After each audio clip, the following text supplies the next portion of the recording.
Hello and welcome to the dungeon. I'm your host Rob. In today's video we're going to be continuing my recap of my Whitespire campaign.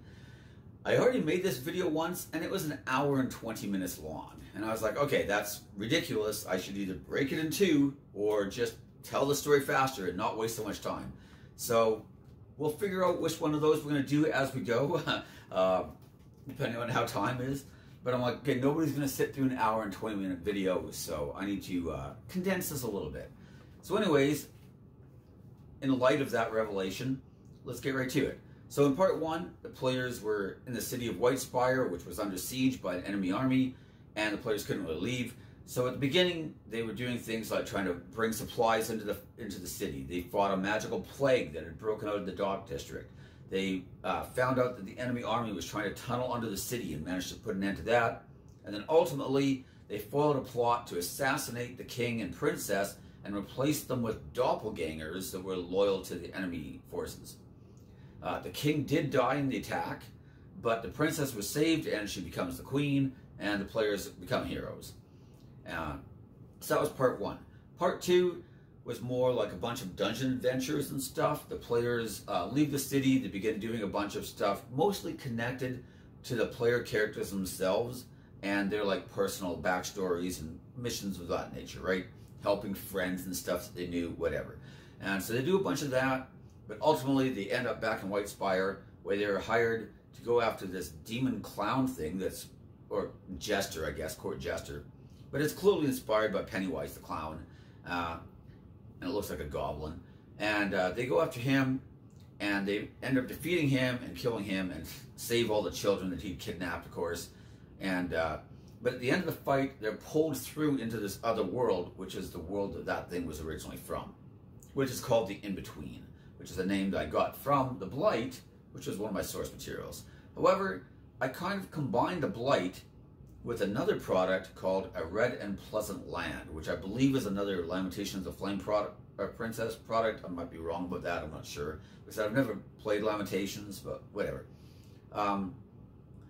But A Red and Pleasant Land was like a combination of Dracula and Alice in Wonderland, and I thought it was really interesting. The problem I had with it, though, was it was like really heavy on like the Alice in Wonderland whimsy type stuff and just oddity. And I liked some of those elements, but I didn't want that to be 90% of this world. I wanted like kind of a bleak, dying world, essentially, right?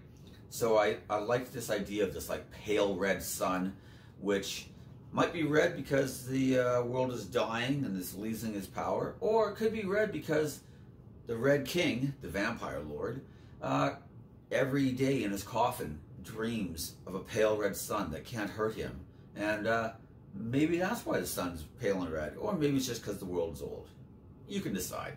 Either way, I thought it was kind of a cool idea.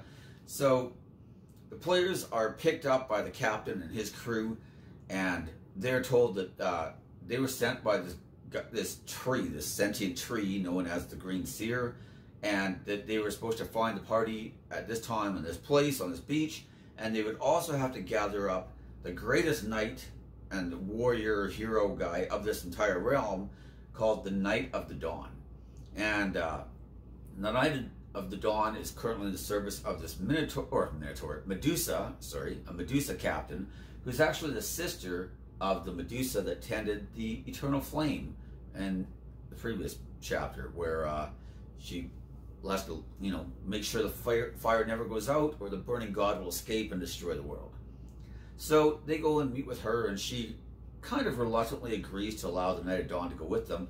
Her ship is like anchored out at the edge of the world, because their world is basically shaped like a bowl, so it's actually flat on the top, and all the water just like pours off the edges, but of course it never runs out because it's magical, right? And then around their world is just this eternal storm. And I kind of felt like it's like a portal into the far realm, perhaps, because there's all these like aboleths and aberration type things that will sometimes come out of the storm, and these giant like kraken creatures and stuff. And so the Medusa and her crew, literally, they're part of like this chain of giant ships all around the world that try to just fight these things off and stop them from like destroying their world, essentially, right? So she agrees to allow the Knight of Dawn to go with the party, though, and with the captain and his ship.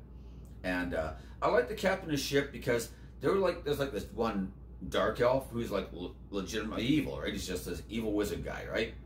And the party kind of meet him and stuff, and you can tell they don't really trust him, and they're kind of trying to find out what he's about and stuff. And you find out at one point he was like this criminal who tried to like do all this stuff, and they're just like, well, why are you here then? Like, and he's just like, because an army of undead are killing everything in the entire world and turning us all into the dead.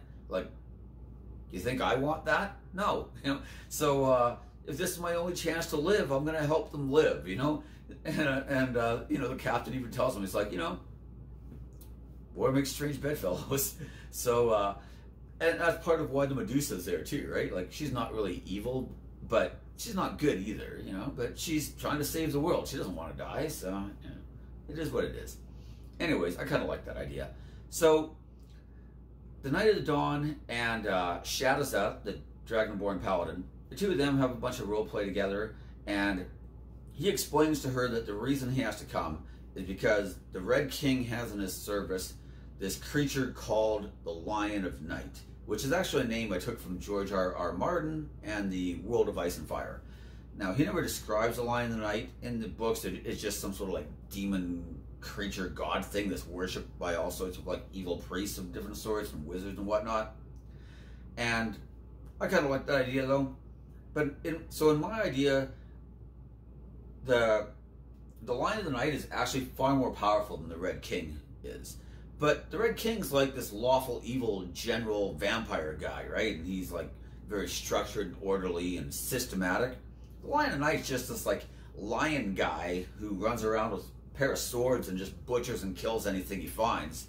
He's just the epitome of like just chaotic evil. There's no plan, there's no strategy. He just loves destroying things. So he's just kind of joined up with the Red King because he's like, oh, wow, I can destroy stuff. Woo!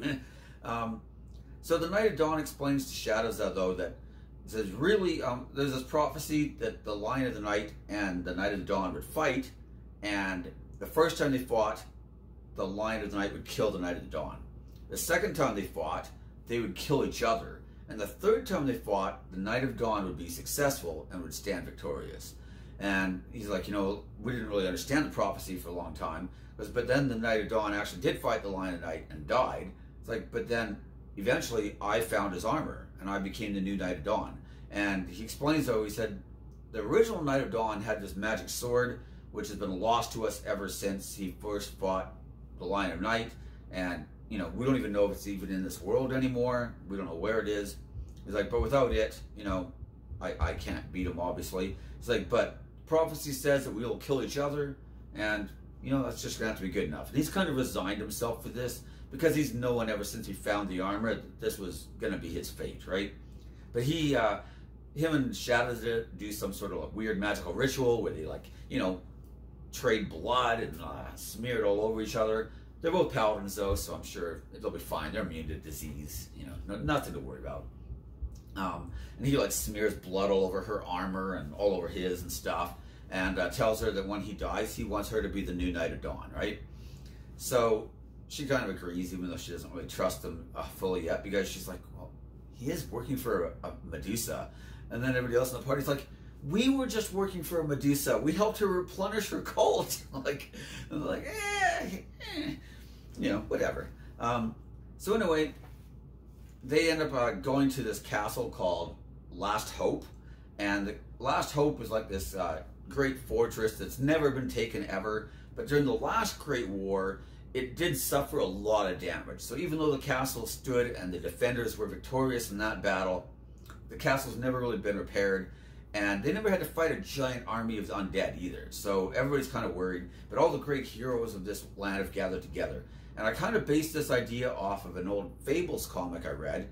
And if nobody's familiar with Fables, it's fine. But basically the idea is that like Alice in Wonderland and Red Riding Hood, and Little Boy Blue, and you know, Bo Peep, Cinderella, they're all real and they all come to our world, right? But at one point they had this story where they were just defending this castle, and basically it was this triumphant last stand and everybody dies, basically, right? And I was like, man, that's a cool idea. I'm going to do that, but with, you know, my own characters, essentially, right? So I did have a bunch of, like, different NPCs and stuff that they met. Here, I'll just grab this. And one of the things I liked was that there was, in the Creature Codex by Kobold Press, they have a thing called the Animal Lords. So they have, you know, King of Bats, they have the King of Oxes, they have the Lord of Vultures, we have the Mouse King, who became friends with Crag, we have the Queen of Birds, and the Queen of Cats. And I just thought, yeah, okay, that seems kind of cool. And, you know, kind of in keeping with the Alice in Wonderland theme, right? So I had some mundane animals that are just normal animals. Then I had magical animals that can talk and stuff like that. And then from the magical animals, each one has like a king or queen or ruler of some sort, which is the animal lords, right? And I thought it was kind of funny. There's a lot of like role play between the mouse king and the cat queen, because naturally those two are enemies, but they've had to put that aside as well to try to, you know, save the world essentially. And Crag just role played like crazy. It was great. He was just like making friends with everybody. He makes friends with the Mouse King, makes friends with everybody. He meets this one woman who's like this Goliath, and she was like this barbarian queen, and she had this magical pelt from the great ice wolf that she killed, and her and Crag actually kind of hooked up. And anyways, the party comes up with their big plan for the battle the next day, and they decide they're going to take the rowboat from the captain's ship, and they're going to like row up the coast and try to come in from behind and assassinate the Red King. Now, I think the party probably thought that they were just going to come in from behind and basically be like them versus the Red King and maybe a couple bodyguards or whatever. But what they didn't realize that the king has this group called the Iron Guard. And the Iron Guard are just these ghouls. They're actually from, I believe, one of the Creature Codex type books, or maybe the Tome of Beasts. And they're like CR5 or so ghouls. And they just wear like armor, but they're like intelligent and they use weapons and stuff. They're not super powerful, but he has like 200 of them in the Iron Guard. And they're all CR5s. And they have like 60 or 70 hit points, somewhere around there. So they are pretty beefy. So the party tried to come in and assassinate the Red King, only to find that they're having to fight their way through like 200 of the Iron Guard. And even though the party's like level 10 or 11 at this point, these things aren't exactly a pushover. It's not like you can just drop a fireball on them and one-shot them or anything. Like, they got like 70 hit points, right? So the party very quickly start realizing they're getting overwhelmed. And really, it's mostly the wizard and the bard using a lot of really like good crowd control effects in order to try to save the party and limit the amount of things that could come at them, right? So the wizard would cast like a wall of force over the party in like a dome form and lock a bunch of the Iron Guard in with them. And they'd kill all the Iron Guard that are in, and then they'd drop the wall of force, and then they'd like either rush another group or get the group to rush them, and they'd do the same thing and kill that group. And of course, the wall of force is keeping everything else out. And then they ran out of 5th level spell slots, so they had to start using wall of fire and other ways to at least, you know, at least wall of fire obscures, right? So they couldn't really just shoot them all and stuff. But the party goes through a lot of spell slots. They're killing a lot of these things as well. Most of the ranged characters are still pretty healthy at this point, but like the Barbarian and the Paladin are just taking a beating. And these things don't do a lot of damage, but there's so many of them. They have 2 attacks around each, I believe, and just, you know, just sheer weight of numbers, the 2 of them are getting hit, especially the Barbarian, because of course, you know, he's recklessly attacking and has terrible armor class, so he's getting hit a lot just for half damage. The Paladin's not getting hit a lot, but she's getting hit for full damage. And, you know, things are looking kind of desperate, but they do kill a lot of the guard. So eventually, I decided the Red King is going to, like, personal intervene. So he sends in the Lord of Bats. And because I felt like not all the animal lords might be on the player's side. It made sense that some would choose to join the Red King, especially if they think he's going to win. And I figured, you know, vampires, bats, great choice of allies. But they kill the Lord of Bats. So then the Red King decides, all right, enough of this. And him and his 5 vampire brides, because I felt like 3 wasn't quite enough for a man of his stature. Him and his 5 vampire brides come at the party. And it ends up being a really, really good fight just because the party is already so depleted on resources by now. But in the end, they win and they kill him. And I decided the sunlight would just burn up the mist.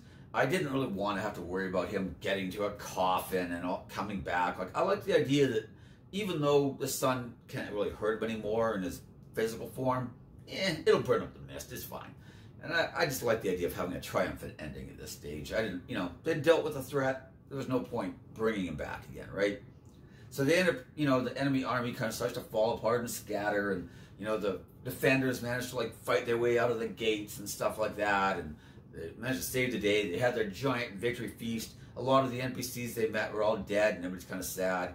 Oh, during the fighting, I forgot to mention, Shadaza, the paladin, her armor like melts away, and all of a sudden the Knight of Dawn's armor is on her instead, and she's like, "Oh, he died," and everybody in the party's like, "What did you think was going to happen? Like, he knew this was going to happen. We all knew it was going to happen." She's like, "Yeah, but I was kind of hoping he would pull through." It's like, no, that clearly was not happening. A bunch of the other NPCs die too. The barbarian girl dies, and the rest of the tribe decide to give Crag the pelt of the ice bear because he befriended her, and just to help out. And the pelt was pretty awesome too, because it was like basically worked like a cloak of protection, but then it also gave the wearer proficiency with athletics and survival, I think it was. But if you were already proficient with those, it gave you expertise with them. And Crag was already proficient with both. And it turned out Crag became like the grappling god, like a raging barbarian having advantage on grappling checks, and then also having expertise on those. That was probably a bad idea on my part, because it's probably a little too much. But anyways, so that was that. They managed to save the day, and they go to the Green Seer, who tells them of how they can go back to their home. Oh, and the Green Seer is pretty funny. I got this idea from, I think it was the channel on YouTube, How to Be a Great Dungeon Master, How to Be a Great DM, and or GM, whatever it is. Anyways, one of the things he talked about in one video was the idea of like having to communicate with people with like sign language and stuff. So I like the idea that the only way to communicate with the Green Seer was to have to like act things out, because it is a tree, right? And it can't really talk. But anyways, so some of the players loved that. Some players were a little less enthused, but some of them really got into it, and so they're trying to like role play everything, and motion stuff, like branches blowing and stuff. It was pretty funny. Anyway, so they managed to tell him that they want to go home. He tells them how they can do it, and there's this tower called the Tower of Light and Shadows, and at the top is actually like a portal that will lead back to the player's world, right? So the idea of the Tower of Light and Shadows I actually got from a podcast, and it was like some horror podcast, and the guy did like 100 of the podcasts. I only listened to 6 or 7, but one of them had this tower, and the tower is full of all these light monsters that lived in the light, and the guy had to use these like black candles to like that shone like black light or something like that, and then he could try to get his way through, but in the end he escapes, but he's like left blind because they sear his eyes out. And I thought it was just kind of cool. I liked the inversion of like them being like light monsters instead of dark monsters. So I decided to have like these torches, and they like use this like burning pitch stuff that would like stick like tar to the torches, and wherever the smoke was, the smoke would like repel the monsters. And the players couldn't really fight the monsters because there was basically just an infinite number of them. Basically, they just had to use the torches to try to like keep them back as much as they could, and they'd get like scratched and clawed at and stuff like that. So every round they'd be taking like little bits of damage if they didn't roll very well. But then just throughout the mission, like the damage started to really add up. But the party did surprisingly well with it, and so they did take a lot of damage, but nobody died, of course, and they could heal and stuff too, right? Because but they managed to like keep the light monsters at bay for the most part, and fight their way up, or not really fight, but force their way up through all the different levels of the tower until they finally get to the top, and they get back into their own world. But they do not appear in Whitespire. Instead, they appear in some sort of like desert, and they have no clue where they are. But they do find like a bunch of ruins and stuff, and there's like traces of people, right? So they've come across this one woman, and she has like very dark skin. Her name is Sardat, and they meet her brother, who's actually like this metal golem construct type of thing, right? It's actually like Gearforged Templar from the Tome of Beasts. I was about to grab it, but I was like, if I would get it open to the page I need for later, so I won't bother changing it. But they're basically like Warforged, right? And so they find out that Sardat and her brother are actually hunting for a bunch of their villagers who were taken by these Darrow dark dwarf type guys, right? And so they're trying to hunt them down. And Sardat is a warlock in service of the thing called the Celestial Machine. And then she's actually the one, like her brother actually died, and she managed to transfer his essence into this machine body that she built him. She stored his soul in like a gem, and then used the gem, kind of like the Warforged, essentially, right? And so the Celestial Machine, I might as well explain some of this cosmology really quickly, hopefully really quickly. My idea for the Celestial Machine was basically like a combination of like a computer and like a loom. And so it constantly calculating all these different variables, and then it like makes like an entire universe, and then it calculates different variations and makes a new universe and another one and another, and it's just infinitely creating all these different universes, right? And some of them are very similar. So like the world of Kryn isn't that dissimilar from Greyhawk, which isn't that dissimilar from the Forgotten Realms, right? But then, you know, technically like the Star Wars universe could be one of those universes. Who knows, right? Our universe could be one of those. Who knows? So it kind of stands outside of the universe. It's like this own separate thing, and it creates all the different universes. But then opposing it is the Far Realm, I decided, because that's where like all the Lovecraftian and horror type monsters, Cthulhu and whatnot, are all sort of from in the D&D setting. And I like the idea that like the Celestial Machine kind of represents order, because it doesn't pick between good and evil, right? It's oblivious to those concepts. It just wants to create things. And the Far Realm just wants to like destroy things, drive them insane, whatever. Just undo everything that the Celestial Machine is making, right? And so I thought those would be decent adversaries. It makes all these universes. The Far Realm destroys all these universes if it can. And, you know, we're somewhere in the middle there. So anyways, she worships the Celestial Machine, which was like this thing that her people used to serve, but the worship and understanding of it has been completely lost over the years. But she's managed to like regain it, and now she's a warlock who managed to communicate with it and formed a pact with it, right? Then, like I said, her brother used to be human, and he was like this noble warrior of the tribe, but he was killed, and Sardat brought him back to life. But he's kind of bitter about it in a way. Like, it's not that he's not grateful to be alive again, but he's kind of mixed feelings. He was actually engaged. He was supposed to get married, but then his girl didn't want anything to do with him, because now he's this like weird metal robot, and she doesn't know what to think of it. And so, you know, he feels like pretty disheartened about all that, and kind of resents that Sardat brought him back, but at the same time, you know, he's kind of just grateful to be alive again, but even though his life feels really miserable right now. And I thought that they were interesting NPCs, and the people did a lot of roleplay with them, which I quite liked. And they find out, though, that one of the villagers who's been taken by the Darrow is, of course, the girl that he was supposed to marry. And so he kind of feels like maybe if he can save her, that he can prove to her that he's still like a hero and still a champion for their people and whatnot, right? And so the party decided to help them, and Sardat tells them if they help them, that she can help them get back to Whitespire. So they end up going, they find the Darrow, and they end up fighting them in like this underground like cavern. And there's like this pit full of like lava, and they're like throwing some of the villagers in and chanting and sacrificing them to their weird like demon god thing. And one thing I liked about the Darrow, hopefully you can see this picture, but they have these Fetal Savants, and yes, that's literally a baby in a cage.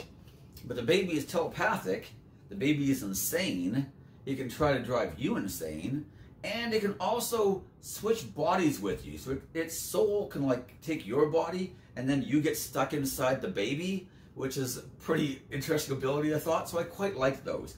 And then we have the Darrow Shadow Anti-Paladins, and then the Creature Codex had a bunch more as well, right? So basically just evil dwarves with smites and crazy, insane magic babies. And they worshipped this thing, which is this giant demon god that's like a centipede, but all of its tentacle things have like tortured looking human faces on them, which is horrific. So anyways, the party started fighting them, and once again, the wizard with some nice crowd control manages to like help section off different groups of enemies so the party can fight them like piecemeal instead of all at once. And Crag begins just grappling guys and throwing them into the lava like there's no tomorrow. However, they start to notice that every time they do, the cavern starts to shake and it gets worse. And fortunately, they've kind of figured out, like, hey, maybe you're like sacrificing these guys to the demon god that they're actually trying to sacrifice the villagers to. That might be a bad idea. So Crag's like, darn it, like, I'm doing so good at the grappling, but now I can't grapple them. And he was pretty much right at the limit too, because I had like, you know, this counter. Just every time somebody died, got thrown in the lava, it's just another counter, and it's like, like, this is not good. But they stopped in time. They do not summon the CR23 Demon Lord, which is fortunate because the party's like 11 or 12 or whatever at this point. And even with Zardat and her brother there to help them, like, they were roughly the same level as the player characters, so it's not like these guys were useless, right? They were pretty decent. But, you know, that would have been a ridiculous fight. But in the end, the party managed to kill all the bad guys. They saved the remaining villagers. A bunch of them got sacrificed, but only about a third of them. The other 2/3 lived, including Zardat's brother's girl. I can't remember what his name was. Oh well, it doesn't matter. Whatever. But yeah, the girl lives, and he manages to win her back, and they decide to get married after all, and he becomes the new leader of the tribe. And Magnus, the party's wizard, actually convinces Zardat that she should come back with them to Whitespire when they go. And she'd kind of mentioned during some of the roleplay that, you know, she didn't really know her part of the tribe. Like, people were grateful that she discovered the magic, but they also treated her totally differently, and she just didn't really feel like she fit in anymore. And her brother kind of wasn't liking her that much at the time. And so Magnus is just like, look, we have the biggest guild in the entire world dedicated to the study of the arcane arts. And you have a new type of magic that nobody's seen in thousands of years. And you could help teach people that. And we can teach you our magic. And, you know, if you don't like it, you can always come back. And she's just like, man, that actually sounds pretty good. So she ends up taking them to the Temple of the Machine, which is where she first found like these ancient manuscripts and learned the way of the Celestial Machine. But the Temple of the Machine has been overrun by all these void cultists who basically worship the Far Realm creatures and have tried to destroy everything, essentially, right? But there's one thing they cannot destroy, and that is the pattern. So at the top of the temple, I stole this from the Amber books, if anybody's curious, there's this giant pattern, and anybody who serves the Celestial Machine can walk the pattern, and if they get to the center, they can teleport themselves to anywhere in any world that the Celestial Machine has ever created, right? Assuming it still exists and hasn't been destroyed, which the Far Realm tends to destroy entire universes sometimes, so, you know, use with care. But anyways, so she's like, you know, I should be able to lead you through the pattern, and we could all just transport ourselves to Whitespire. So they end up killing a bunch of these cultists. They fight their way through. They have to navigate the pattern, which Zardat leads them through. But because they're not pledged to the machine, I felt that, like, it would be somewhat difficult. So I basically broke it up into, like, thirds, right? So the first third's not so bad. They take a bit of psychic damage and they'll have to make saving throws for half, but, you know, everybody's pretty good. And then the next third, the DC goes up and the damage goes up, you know, and then they got the last leg of the journey, and by now the damage is pretty high and the DC's also gone up, but they do have a paladin in the midst of them, so everybody's got, you know, her bonuses to saving throws. They manage to get through and teleport themselves to Whitespire. And that kind of ends that particular portion of the mission. And after this, I kind of wanted them to start doing some of the more high-level stuff that was still connected to a lot of their backgrounds. So one thing I decided to run was, I was in a used hobby store, or like a D&D type store. Well, they sell tons of stuff, not just D&D. But I found this, Queen of Lies by Monty Cook. And it says it's for Talos. And Monty Cook is the guy who wrote Talos, and I based some of my campaign stuff on the city of Talos. So I think this was like $6. So I was like, what the heck, let's give it a shot. And there were some pretty funny things that happened in this adventure, so I figured I'd specifically mention it. So basically, at this point, Mike, the guy playing the sorcerer Alatar, he was getting kind of bored of the wizard and of the sorcerer, and we already had a wizard and a bard, so he figured he'd try something different. So he decides to retire Alatar, and Alatar actually goes and joins the Medusa cult, lighting the eternal flame and stopping the world from being burnt, right? So he actually joins them. And he starts playing a wood elf arcane archer named Rin.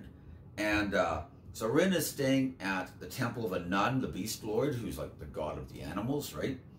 And that's the same temple that Shadow's is at as well. She just like serves the temple and lives there full time, right? So I decided that would be a good place to stage this next part. So a bunch of dark elves end up attacking the temple in order to steal some artifacts, and the party, you know, the ones that are there manage to fight a bunch of them, kill a bunch of them, but they find out that was just a diversionary force, and that really the main force managed to steal a bunch of these artifacts and then teleported back. It's not the Underdark in my campaign, it's just called the Deep, but it's basically the Underdark, right? And so the party decided to go after the Dark Elves and retrieve these artifacts, right? And at one point they end up finding this outpost, which is manned by Dark Elves, and Crag had gotten his hands on like a golden figurine, and it was supposed to be the giant fly, the Ebon fly, right? But he wanted it to be a dragonfly because he's a dragonborn, and I was like, yeah, sure, why not, right? So he sees this one Dark Elf warrior girl, and she's on this like flying giant bat, and they're fighting all these Dark Elves at this outpost.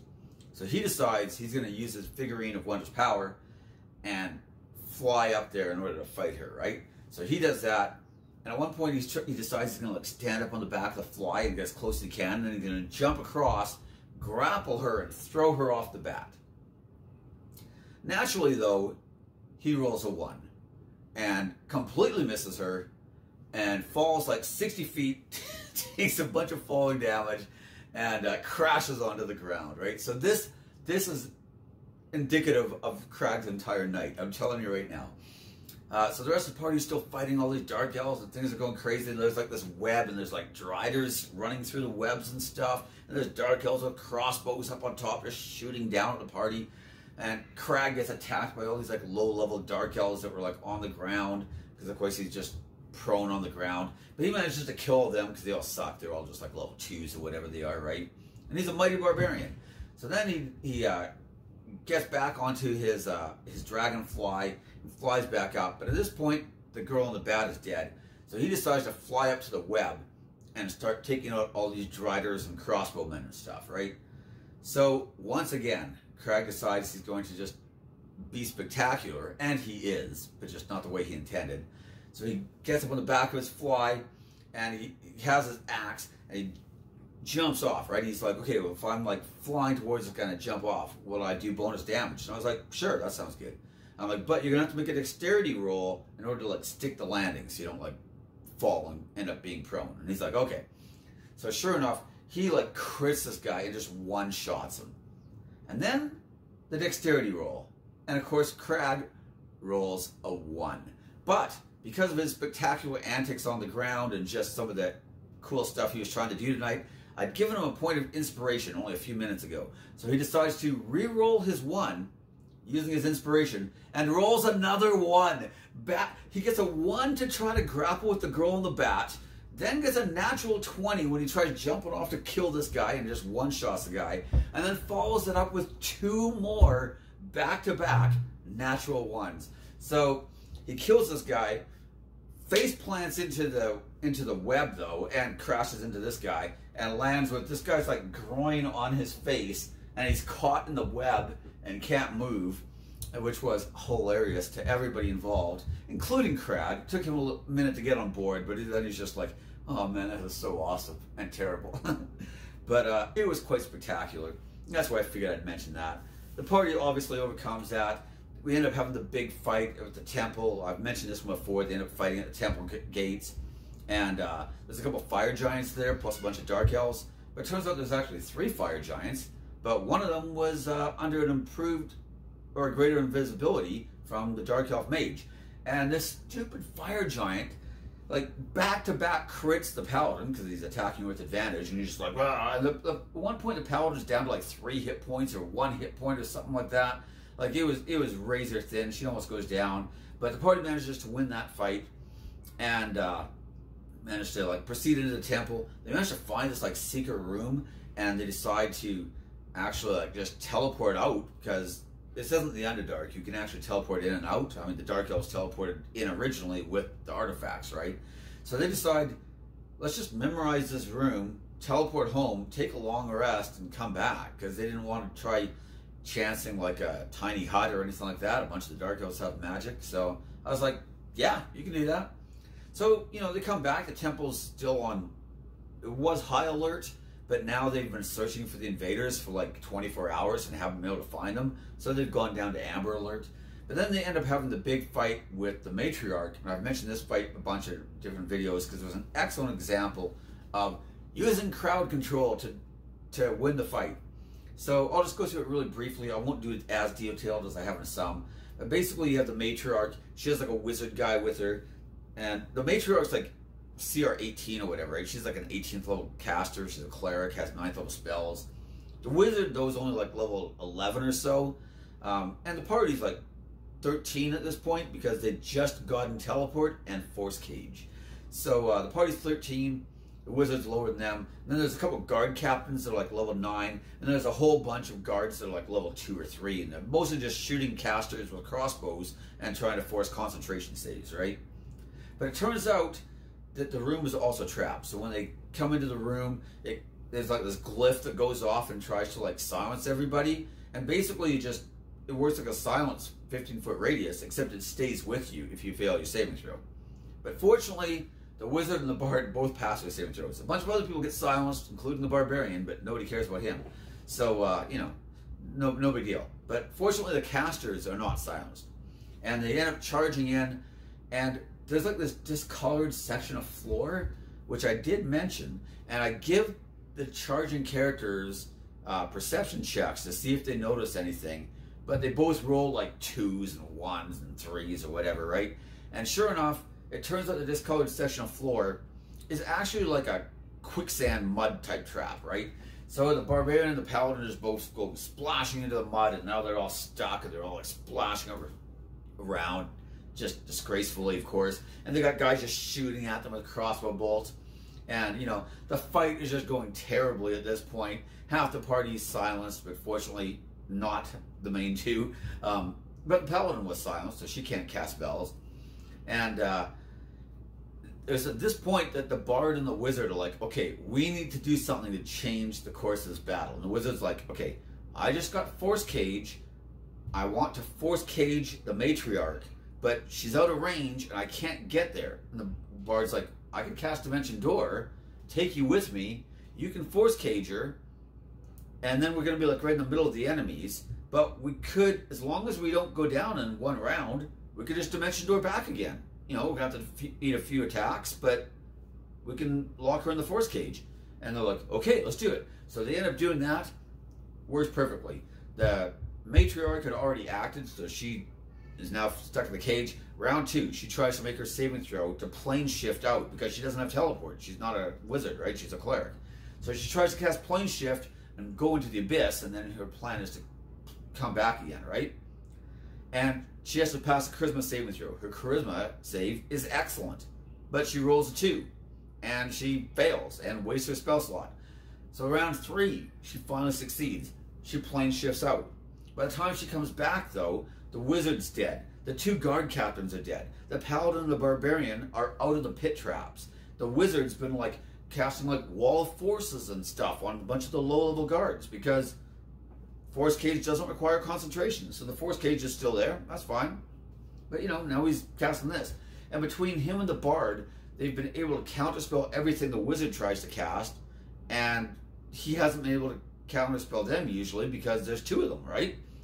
So they've managed to completely turn the tides of the battle. By the time the matriarch comes back, there's just her and some low-level guards, and all the other high-level NPCs have all been killed off at this point. So she falls as well. The party retrieve the artifacts, and one thing they also find is a magical bow, and they're able to identify this bow because it's like this legendary bow. I wanted the arcane archer to have something. I knew the wizard was going to be getting like a robe of the archmagi very soon, and the the barbarian had like this magical axe that he'd had since the beginning, and then I just allowed him to like level it up when they got to certain levels. So it starts with like a magical axe with no special properties. Then it became +1. Then it becomes +2, and then eventually it becomes +3. Then eventually it does like an extra 2d6 damage against like evil dragons and followers of Tiamat, I believe it was.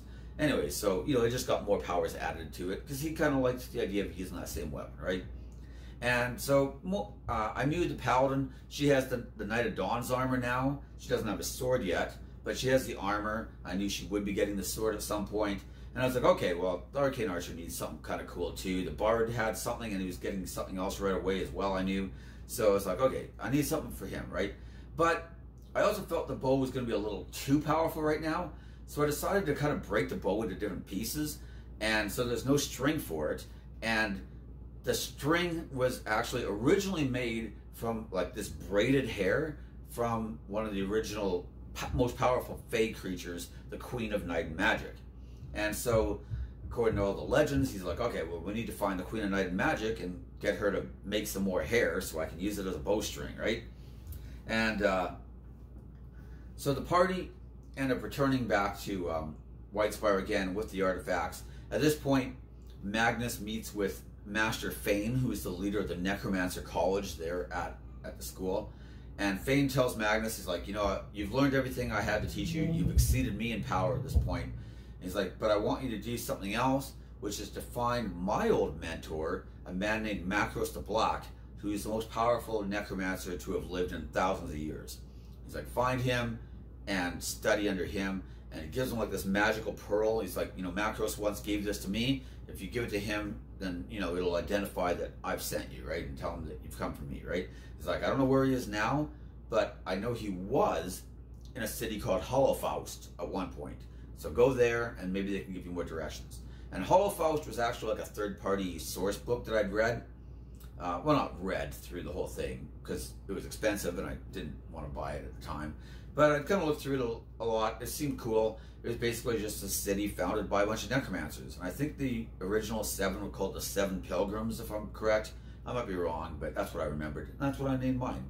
And it's just these 7 necromancers who founded the city. And I decided that at this point, 6 of the original 7 were all dead. And so only 1 was left. But there's still 7 because it's like this ruling council of necromancers, right? Now, some of them are evil, some of them aren't. Some of them just want to understand the worlds beyond or whatever, right? So they decided to go to Hollowfaust and try to learn from them where Macros is. And on the way, I ended up doing an adventure called Deep Carbon Observatory. And when I originally did my Google search for great dungeons for D&D, the same place I found Deathfrost Doom, a bunch of people had recommended one called Deep Carbon Observatory. And again, this one was a low-level adventure, and my characters at this point were level 14 or whatever, so I had to scale things way up. But the thing I really liked about it was that basically at the beginning of the adventure, the players come into this valley, and this dam has just broken a day before, and the entire place is flooded, and there's dead people everywhere. There's crying children stranded on a roof or something. There's people, floating down on logs and stuff, just holding on and stuff, right? And it's just this huge humanitarian nightmare. And a lot of it I thought would be a really cool role play to see how the players react to some of this stuff, how they try to help people, or if they try to help people or whatever. And I just really liked that scenario that the players are put into this position where it's oh, how do we help people? Now, granted, as a low-level adventure, it plays a lot differently, I'm sure, because you don't have high-level spells, right? And the adventure made a big deal of having the players track their food and rations and stuff. But when you have things like create food and drink, it's not really an issue at all, right? Or, so needless to say, it played out a lot differently. But I still liked a lot of that stuff, right? And that also had this giant platypus, a duck-billed platypus, that's the size of a dragon. And the players ended up fighting that thing, which I thought was also just funny and weird and kind of cool. So anyway, that's just an aside. There was also a group of NPCs called the Crows, and I had to scale them way up in level, of course. But the crows had some interesting tactics because they basically just try to harass the party. They send like summoned demons or undead and stuff to try to attack them and prevent them from taking like long or short rests and stuff. They try to stay like half a mile away at all times, so the party can't really like charge them or anything, and they just send like servants and minions to harass them. And this was pretty successful for a little while until my players just decided they'd had enough, cast teleport right on top of the crows' camp because they're literally 1,000 feet away. They can see them, right? And the crows were higher level than the party, but due to some like exceptionally good dice rolling in the first round of combat, I think the paladin crit twice and the barbarian crit once, and before you knew it, like the rogue and the wizard for the crows were both dead. And the freaking arcane archer, like at this point he's making 3 attacks a round. He action surges, so now he's attacking 6 times in a round. He has sharpshooter, and I don't think he missed a single attack. So he's just like, just pounding these guys with arrows. And like the amount of damage the party was able to put out was just horrific. Like this is when I first really started to realize that I might have to start scaling up things even more than usual because the damage output was just savage. So they just absolutely slaughtered the crows. I think it lasted like 2 rounds of combat. Like the one crow fighter guy had like almost 300 hit points, and he took no damage in the first round because they were killing all his friends. And in the second round, he went from full to dead. They did like almost 300 damage to him in 1 round of combat. I'm just like, holy cow! And that was, that was after that. It was savage. Anyways, that might have been who the action surged on, though. I can't remember. But either way, like it was just brutal. So anyway, all the crows are killed, and they take all their gear. They get upriver to where like the dam was, and there's like this ancient keep, and of course there's like this elder evil thing that was once imprisoned in it, and it escaped, and that's why the dam's broken. They kill it, and the only thing that was really of note, what I wanted to specifically mention, is they find this eye. But the eye, it looks like a human eye, except it's like the size of a soccer ball. And it turns out, like they cast like Identify and Legend of Lore and a few other things, right? And it turns out this eye used to belong to this goddess named Arden, and Arden was the goddess of beauty. But Arden was like the size of a regular human. But so Arden had these 2 sisters. So Arden's the goddess of beauty. She has a sister who is the goddess of music, and another sister who is the goddess of the arts. But back in like the primordial war where they fought the primordials, the 3 goddesses joined together like Voltron style to form this like super goddess of beauty, arts, and music. But then she got killed, and the only thing that survived was her eye. But of course she's like this giant goddess at this point. And the eye basically functioned like an Ion stone where it'd circle around the bard's head, except that it's the size of a soccer ball, so that was pretty hilarious, most of us thought. But the eye was awesome. It gave him it constantly shed light whenever he wanted it. It would shut it off if it didn't want it. It could cast True Sight once a day that lasted an hour. What else could it do? It could cast I think it could cast Daylight or Sunbeam, one of those 2 once a day. And it also gave him +2 charisma, including upping his charisma maximum. And then he later found one of the books, like the magical books that raise one of your stats by 2. He found a charisma book later. So he ended the campaign with 24 charisma. It was just absolutely sick. If you thought bards never fail social checks, wait till they have 24 charisma. Just a nightmare. But anyway, so I thought that was kind of fun. And the reason nobody knows about the goddess Arden anymore, for the most part, is of course because of the K. And the K and his followers are dedicated to erasing knowledge of every form. And so they spent the last 10,000 years or whatever erasing all memories of the goddess of beauty, who's, and the arts and music, all gone. Anyways, they get to Hollowfaust, and at this point, they want to meet with the council, where they're told that the council's busy, so they have to wait. But then one of the council members comes to them and tells them that they're willing to like meet with them, but first, I should say, not instead, he wants them to do something for him. And he tells them there's like this place called the Bone Garden, and he wants them to go into that. And the Bone Garden was like a third-party D&D adventure, I think for 3.5 or something that I found. And I think it was from like Necromancer Games or some company like that. And the Bone Garden is basically a giant trap, because once you're in, you can't get out. You can't plane shift, you can't teleport, you can't get out at all, right? So there's actually like demons and angels and stuff that are all trapped in the Bone Garden and haven't been able to escape as well. And the Bone Garden is run by this like incredibly powerful lich. We're talking like, you know, like a Sararak type level lich, right? And unless he's killed, nothing can leave, right? So the party end up finding that out, and they find it, you know, they end up getting different stuff to help them, and eventually they manage to take down the lich. They kill him, they recover his spell book and his robes of the Black Archmagi, which of course Magnus, being lawful evil, is able to wear. So there's his robes of the Archmagi. They return back to Hall of Faust, victorious, and meet with the Council of Seven. They accuse the one council member of trying to get them killed, which he kind of did. He was kind of hoping they'd succeed, but then he tried to ambush them actually, and sent a bunch of his servants to kill them, and they killed all of them. So, you know, he just figured, I can't kill the lich, but maybe these guys can. And if I go and try, and I can't, I'm going to be stuck there.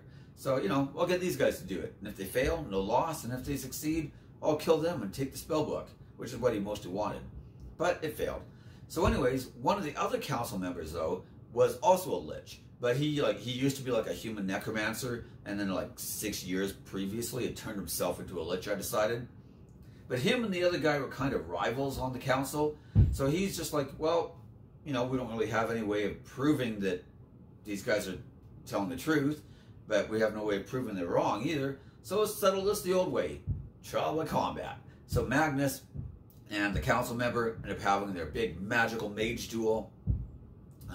Partly thanks to the robe of the Archmagi, Magnus is able to win and kill him.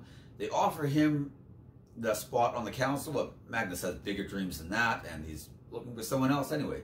So he agrees, and he declines, and they agree to tell him what they know about Macros the Black. And Macros, which by the way is a name I took from the Magician books, just in case anybody's wondering. Macros has gone to a city called Azai, and Azai is like this city of like this black magic where like no form of magic is forbidden. There's worship of all these like dark gods and demons and devils and stuff like that. But you know, Macros just went there because it's also though a city of like great power. And I kind of based it on what we know of a Shai from the Game of Thrones books. But truth is, we don't know much about a Shai because we've never gotten to see it in any of the books. They never showed it in the TV show for Game of Thrones. And since none of the books will ever be finished at this point, we'll never know anything about it. But I have watched a lot of people on YouTube all speculate and give like their own pet theories and conspiracy ideas about it. And I just took some of the stuff I liked from that. I'm like, oh, that's kind of a cool idea. Or maybe this, maybe that. The problem was, though, I did need to have some concrete stuff because my players were going to go there. So one of the things I thought was interesting was that in the World of Ice and Fire, any animals that go to a Shai get sick and die. No plants can grow there. And all the people all wear masks, right? And I kind of decided I liked the idea that maybe the inhabitants at some point in the past had made some sort of like dark bargain with whatever evil powers there were for immortality, because they're all obsessed with studying magic and dark magic, forbidden magic, and this way they could study it forever. But the price of that was that no new life could ever thrive in a Shai. And so basically anything else that comes there, it just gets sick and dies from this like magical plague, essentially. Not even really a plague, just the air itself, right? But it was all necrotic damage, I decided. And being necromancers, both Macros the Black and Magnus Cain were resistant or immune or whatever it is. So, you know, those two are fine. The rest of the party, though, would start taking mounting, not really mounting damage, but like they just take damage, and then he couldn't heal either. At least not naturally. You'd have to use magic, right? But in compensation, I also made all their spells more powerful. So there was like this magic surge table that I think Kobold Press did, and I really liked it. It just made your spells more powerful, kind of like the wild magic tables for the wild magic sorcerer, but smaller and more focused on what you were casting. So like you'd cast like a magic missile spell, and you know, it might do what it's supposed to do, or it might turn into a magic missile Gatling gun and automatically upcast with a 9th level spell slot, whether you have a 9th level spell slot or not. Or it might turn it into an AoE spell, which hits everything in range, including you and all your party members, and everybody just gets hit by magic missiles, right? So I kind of thought it was cool. It also kind of explained why the magic was stronger here, you know? And that made it for a really fun game, you know, where people like using spells and just seeing what kind of crazy effects would happen. Some of them good, some of them bad, some of them mixed, you know? But either way, I thought it was a nice twist. And, oh crap! I forgot a section before we get to a shy. There was actually a big part I need to talk about. So, in fact, we'll probably end the video on that part. We'll leave a shot, or we'll leave a Zai, sorry, for the next video. So, anyways, while they're traveling through Tiamat's Teeth, Crag decides to go visit his tribe again, who of course are from Tiamat's Teeth, and confront his father. And his father is the one who was the tribal chieftain and who had killed Crag when Crag had rediscovered the worship of Bahamut, essentially, right? Because they've all turned to the worship of Tiamat. Anyways, Crag had come back to life and with his axe had fled and, you know, been on the run ever since, essentially. But anyway, so he comes back and wants to challenge his father. But he's told by the village leaders that first he has to enter into the Forbidden City, which is this city in this valley. It's constantly like cloaked in mist, and only the village leaders, like elders and the tribal chieftains, ever go in there. And you have to go there in order to prove your worth, in order to become like tribal chieftain or whatever, right? It's not like you don't become chieftain and then go. You have to go, survive, and then you can become chieftain, right? So they tell him he has to go into the city, and he's allowed to bring the rest of the party as his like his group to like accompany him and guard his body, is what they tell him. And he's just like, ugh. So I kind of took this idea from the Wheel of Time books, from City of Viridian. If anybody's ever read book 4, the main character Rand ends up going into the city, and he lives through the lives of his various ancestors and kind of discovers like the mysteries of his past, the mysteries of his people, etc., etc. And I really liked that idea. So I wrote out on my computer this huge section that was like 3 pages long, basically, and I had to trim it down a bit. But it was just basically going to be all these different like memories and experiences that Crag would experience through the lives of his ancestors. And of course, it was totally different than the Wheel of Time ones because, you know, I wanted it to be specific to Crag and his people. And I'd already mentioned, but my Dragonborn are kind of like, they were all created by this guy named Gull the Half-God, who is this powerful Lich Lord, right? And it's kind of like the world of Kryn. He stole his dragon eggs and he used his magic to like create the Dragonborn that were supposed to be like his foot soldiers, right? But then after he died, the Dragonborn became free and, you know, kind of splintered off into all their tribes and stuff, right? So Crag goes to like the city square, right? And he sees like this, like kind of like this mirror thing with like this reflection. And but when he walks up to it, it's actually his father's reflection. And then suddenly Crag is his father, and he like is like hunting down and killing the last of the priests of Bahamut that were there and stuff like that, right? And you know, swearing his allegiance to Tiamat. And as Crag keeps going further and further in, he keeps going back further and further in time, until eventually the last one is actually like a red dragon, right? Because they used to be dragons at one point, right? And it was all the dragon eggs that got stolen. And meanwhile, the party has to fight like kind of like waves of enemies that are created essentially by the city in order to test them, right? And Crag's just standing there like, because he's, you know, not even in his own body anymore for most of it, and the party have to protect him, and there's like fighting all this stuff. And this was when I mentioned before, oh, this is prime Crag right here. As he went back in time, he also had to make like a bunch of wisdom saving throws because he was taking like psychic damage, right? And my idea was basically every vision he was going to take psychic damage. So he'd have to make a wisdom saving throw, and it started like a DC 10 or something, so it wasn't that hard. But then each time the DC would go up. Or maybe it started at 12, and each time it went up by 1, I think is what it was, right? And the difficulty would go up, and the damage would double. But if you made a saving throw, he would take no damage, right? So basically, all he had to do was make like 1 saving throw, and it would have almost cut the damage in half. But Crag, despite having a 12 wisdom for a +1 saving throw, managed to go to an impressive 0 for 7. And like, I realized that he's not proficient on wisdom saving throws, and a +1 isn't great.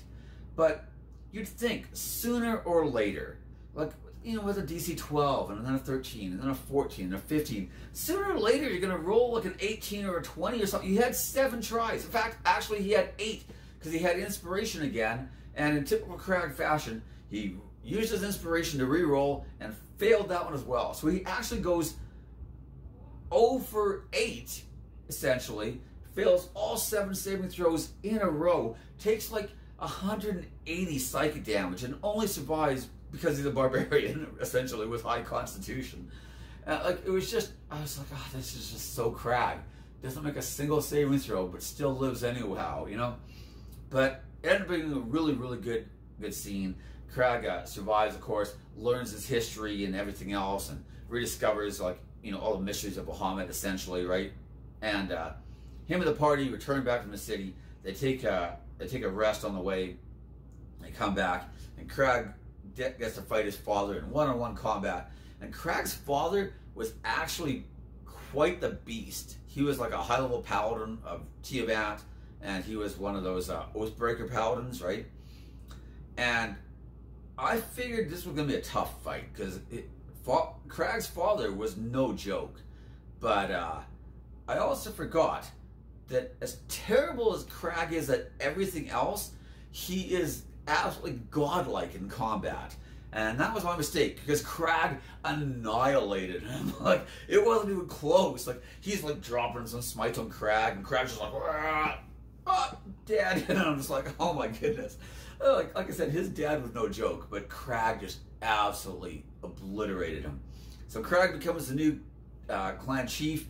He gets the armor. His father had this like half plate +3, I think it was. So Crag gets that, and becomes a new chief. So he had in the past built a small temple of Bahamut in Whitespire. So he tells his brother, like, take our people, go to Whitespire, find Silas in the temple and stuff, and, you know, like, I've got money, they can take care of you guys, we'll put you up and stuff, but, you know, like, take our people there, they'll be safe, and, you know, return to the worship of the true god of dragons, you know. And so they agree, and continue on their way that way. The party also ends up meeting this Fey queen named the Queen of Witches, and she is the sister of the Queen of Night and Magic. And so she tells the arcane archer, she's like, well, you don't need my sister's hair, my hair will work just as well. She's like, so here's what you can do. I have like this one minion who's like turned against me and stuff, called the Lunar Knight. If you destroy him, then I will make you like a bowstring from my braided hair, and it will work just as well as my sister's. So they agree. The Lunar Knight was pretty beastly, but they managed to take him down and succeed. And like at this point, they're like 15th or 16th level or so. So I figured it's probably a good time for the, you know, arcane archer to actually get his weapon. And from there, the party continue on their journey, and they reach the city of Azai and prepare to find Macros the Black. So the next stage we'll cover in the next video, and that's basically like the 16th to 20th levels of play. Technically the 4th tier is 17, but whatever, close enough.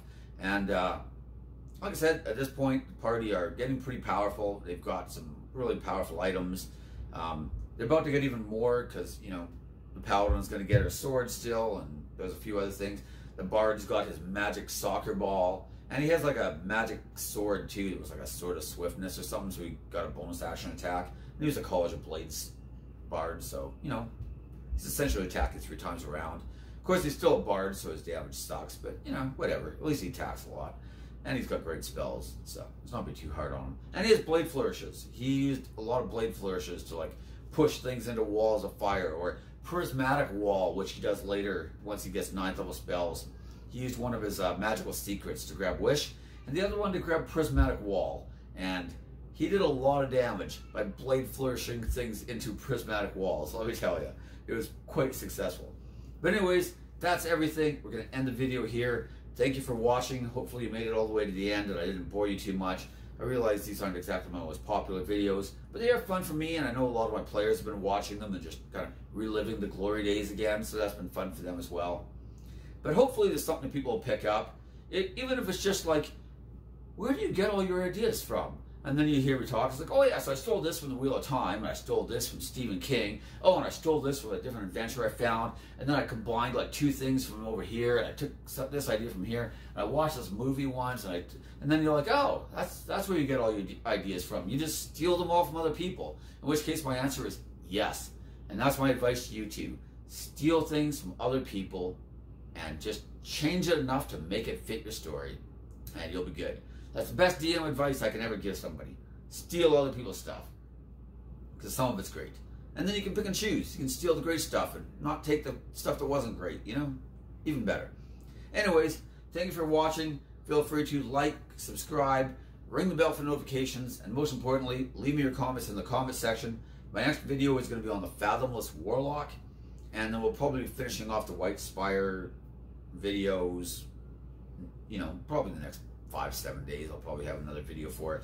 And the campaign, like this, the epic tier was pretty epic, so I was quite happy with that.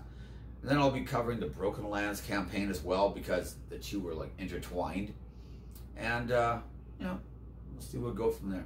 Anyways, I'll keep making other videos as well, of course. I want to do some more multi-class videos. I need to finish off all the subclass videos, like Tasha's. We've only covered a bunch. We haven't even opened Sword Coast Adventurer's Guide, which, yes, I realize that's probably for the best. But, you know, at some point, we can just put all those videos into the Does This Class Suck series, probably.